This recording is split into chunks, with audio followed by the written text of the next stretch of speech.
Welcome again, everybody. I tried to meet as many of you as possible. My name is Scott Costa. I'm the publisher of TED Magazine. That's the one that's going to be giving out the awards tomorrow, in case anybody forgot. I want to thank everybody for being here and know that the LEAD conference is growing, exponentially, and I hope that you guys are using the resources that are here and that you guys will use, obviously, the social media. So I'm going to take a picture. And again, remind you guys, the hashtag is NAED LEAD, and I hope you're going to be looking at the TED Magazine site. So I'm going to need you to scooch a little. Just a little bit. That's good. Everybody say NAED LEAD. Get your middle finger down. Thank you. Great. We'll be seeing this again. Take your pictures, post your stuff. My job tonight, though, is to introduce you to a couple of people who are past 30 under 35 people that I've met. And know, because I think that they are going to help you throughout the next day and a half in terms of absorbing what it is that's happening here. The first one is Jessica Richardson, who's one of the original 30 under 35s. We'll talk a little bit about more that tomorrow. And instead of giving you that, look, I got no papers. If you're looking for like some fancy, bio on her, here's what you're going to get how I know her and how I met her. Jessica is a member of the NAED's Manufacturers Council.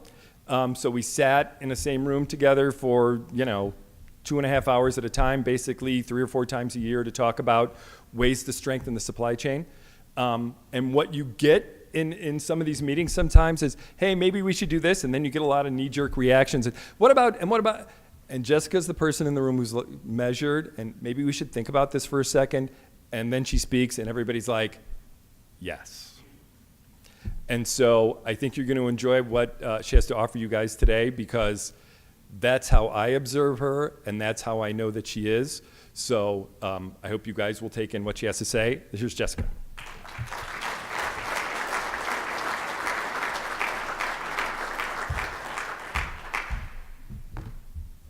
Compliments are hard to come by, so thank you. Can you guys hear me okay? I don't want to pull a Scott. All right, so when NAED asked me to speak here today, I thought, so you want me to speak about leadership at a leadership council meeting where speakers are speaking about leadership to leaders. So I was a little bit intimidated, but honestly, any number of you can come up here and speak. We all have drive, we all have passion, we all obviously want to learn. That's why we're here today. The only thing that really differentiates all of us are our experiences and the choices that we've made in order to get to where we are today. So I took a look at my own life and my own experiences, and there was really one common denominator that I saw throughout my entire life. And that's, I have always been outside of my comfort zone. And I hate it. Why do we hate being outside of our comfort zone? Because we feel stupid, embarrassed, right? We feel inept, maybe vulnerable. And these are all negative words. So I'm going to tell you a few of my uncomfortable experiences today. And I'm going to start from the very beginning of my life. So as a kid, I always heard the term shape up or ship out. And first, because I was kind of a trouble child. But second, because I'm an Army brat. We moved around a lot. And I played sports, specifically soccer, so whenever I moved to another school, I was taking somebody's spot on the soccer team. It was uncomfortable because I wasn't always well received, but I had to know people at a young age. So because I bounced around from school to school, it meant that I was maybe behind in math or ahead in English. So naturally, I was like, I am not going to college. I was scared. Until my dad brought me to the local Army recruiter, and that scared me more, so I went to college. And then I failed my entire freshman year. I sabotaged myself. I was like, I told you so. And then I had to quit soccer, which was embarrassing, and it was an identifier for me. I'd played it since I was 5 years old. So I buckled down. I was a major in communications and a minor in broadcast media. And I started picking up different jobs within my school. Camera crew, technical director for the Jumbotrons, here and there. And the teachers came up to me one day and said, look, we want you to lead our entire media team for all the home basketball games. And I was like, do you know I failed my whole freshman year? And they were like, oh, we're going to give you a scholarship for it. So I was like, I'm in. You can give me money. I was uncomfortable leading a lot of my peers, but I did well. I was successful. I don't know what they saw in me, but it really sparked something. So here I am, graduated, not at the top of my class, and I'm engaged to my future ex-husband. This is not about all my successes. I hope we've established that.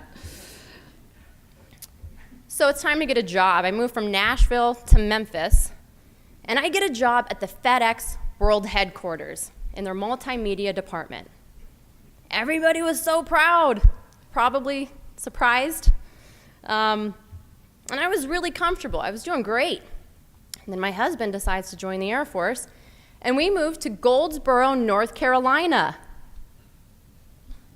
There's no shout-outs? Oh, more cows and chickens than people there. So it was in the middle of nowhere. It was very hard to find a job. So I came up with the grim conclusion that I'm going to have to go through a temp agency. And they came back with a job as an HR assistant at Cooper Industries at a manufacturing facility. I thought it was beneath me, and you can judge me. I came from a corporate gig where we had a cafeteria and a gym and a pond with fishes. So I looked up Cooper, and it was a big company, lots of different divisions. And so I took the job. I studied my tail off. I didn't know anything about HR. I also started taking on other roles and looking at documents and reviewing them, and 3 months later, they hired me on as a document control specialist, which nobody knew what it was because I completely made up the role, like I hired myself. But I learned the processes and the procedures. I carried around my handy-dandy clipboard, and I asked a lot of questions, a lot of dumb questions. And you might say, like, Jessica, there's no such thing as a dumb question. When you go to an operator who's been working the same press for 20 years, it's a tough crowd, right? So it was foreign for me, but I studied and I became the expert on ISO 9001, and I was the lead on all the audits. And I was doing really well, and I decided to help out with some of the lean events going on. This was comfortable because I just had to do what people told me to do. But then I started having good ideas, and I became useful. So they hired me as a lean engineer. What? So there were two of us. A guy who studied lean and Six Sigma his entire career, and then there was me who had studied it none. So I felt uncomfortable. I didn't know the fancy terms, right? I didn't know the calculations. I didn't know value stream mapping. But I studied. And I honed in on what I knew, right? I knew people, and I knew the people there from all the questions that I had asked. I also knew how to ask those questions, and then I implemented those answers. I had to work. It sounds easy. I mean, I was cleaning CNC machines, painting, making point of use tables, and if an operator asked for something that they had been asking for 10 years, I made sure that they had it. And my metrics were really good, but more importantly, I gained a lot of respect. So then our quality manager just stopped showing up to work. And our ops manager said, Jess, we need you to step in. And I was like, step in what? He said, as a quality manager. And I was like, I don't even know what a caliper is. Like, you want me to manage 4 people who have well over 60 years of experience? Like, I had no credibility. And I was vulnerable to looking stupid. But they asked me to step in, and I decided to step up, and I took the job. Now, I could detail all the takeaways that I had, or all the small things that I learned, but there was really one big lesson that I learned out of this experience. Our old ops manager left, and the new one came in, and he looked at our quality team and all of our processes and tore me to shreds. It was bad. And I said, whoa, I inherited this. okay? Like, I'm just, like, filling in. Like, I'm not the real deal, so. And he said, you don't inherit problems. These are your problems. Own it and fix it. And he left with a detailed list of everything that needed to get done. So it was embarrassing, but even more so, like, I was angry because I was like, does this guy know how hard I worked to be here? Does he understand I came in with 0 experience? But you know what? He didn't care. Nobody cares about excuses. And I am not special. So I got my team together, and we created new metrics. We cleaned out our quality control cage, started doing fishbone diagrams, things I had never heard of before. We improved our customer response time from 5 days to 24 hours. We did really well. But 6 months later, after begging, they finally got a quality manager. So after that, I was like, what? I'm going back to lean? No. Our ops manager says, Jessica, we're gonna hire 2 value stream managers. How do you feel about being one of them? And I was like, unwisely, I'm not qualified for that role. And he said, Jessica, you are, and you've got passion. And I was like, not again. I thought about it, and can I manage half of this production facility? Do I have it in me to manage 25 people? I had come this far. I had always been uncomfortable, so I took the job. And I was terrified. I felt inept. I even went so far as to tell my counterpart, like, I am so sorry ahead of time. I'm gonna have to lean on you for a few months. And he's all like, yeah, I could run this whole facility. I was like, thank you, thanks. So the first month, we bombed. It was bad. We shipped out the least amount of product out of that facility ever.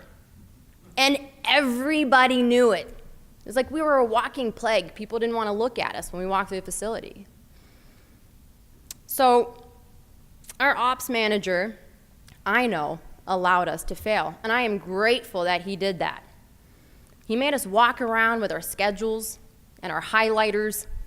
We had to make key performance indicator boards, meet at them twice a day, and he'd randomly pop by, like, with a SKU.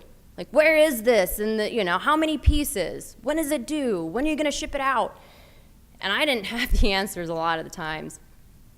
But I tell you what, after about a month of being drilled like that, I had the answer. And for the first time, I really felt like I was a leader.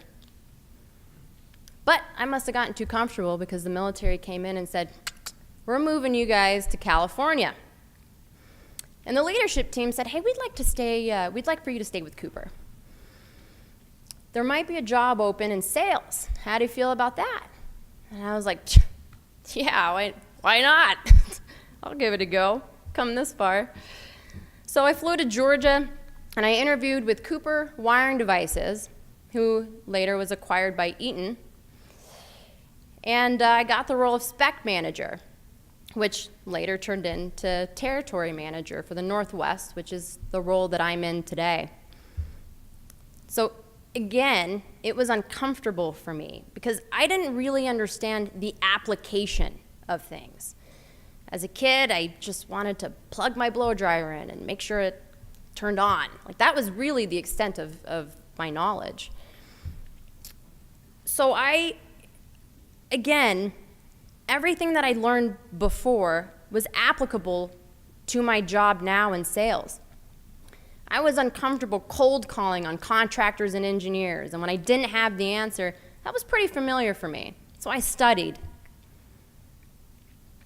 I was writing specs, converting distributors, managing territories. I will tell you, though, the one thing that my past experience did not help me with is my golf game. I don't think anything can ever help with that. So my past screw-ups really helped me with my new job. And I'll tell you what, in this job, all my screw-ups now are going to help me later.